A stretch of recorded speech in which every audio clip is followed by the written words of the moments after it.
Hey, salut tout le monde! Bienvenue sur cette nouvelle vidéo. Aujourd'hui, je vous propose de découvrir le nouveau setup des Camponotus parius.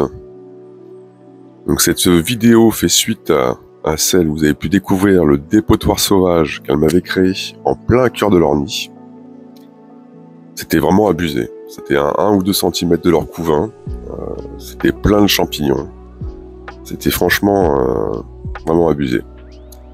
Et du coup, à bout de 2 semaines, quasiment 2 semaines de tentative de déménagement en douceur, j'ai craqué. J'ai fracturé le nid un soir et je l'ai posé dans l'aire de chasse. Et au petit matin, elles avaient toutes déménagé. Parfois, il faut forcer un peu le destin, quoi. Donc heureusement, j'ai subi aucune perte suite à ça. Alors, quelques jours après le déménagement, j'ai découvert 5 ou 6 mortes qu'elles avaient mis dans l'aire de chasse.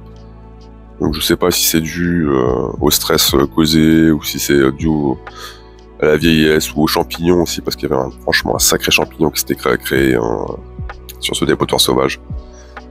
Donc j'ai eu vraiment pas mal de chance, je pense, sur cette histoire. Ça aurait pu être bien pire.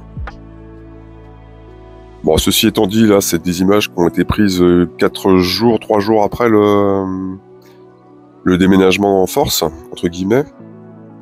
Je les ai reposés tranquillement. Là, j'ai voulu voir si la gine allait bien, et comme vous pouvez le voir à l'image, la gine se porte bien. D'autant plus que j'ai pu constater une grappe d'œufs fraîchement pondus. Donc ça montre qu'il n'y a pas de souci dans ce setup. Elles s'y sentent bien et à l'aise. Donc c'est aussi un setup que j'ai fait moi-même. Pour le coup, il est beaucoup mieux, je trouve.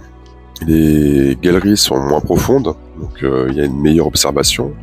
Il y a une cavité aussi que j'avais créée, mais qui est beaucoup moins haute, qui est assez profonde au final, donc du coup elles peuvent quand même se cacher quand il y a la lumière dans ma zone d'élevage et que j'observe en fait les autres colonies. Elles peuvent quand même s'y cacher, donc elles s'y sentent bien, parce qu'il n'y a pas de gros mouvements de foule. J'observe pas de gros mouvements de foule dans les galeries, dans ces moments-là. Et donc du coup, on voit qu'elles s'y sentent bien, ça fait plaisir.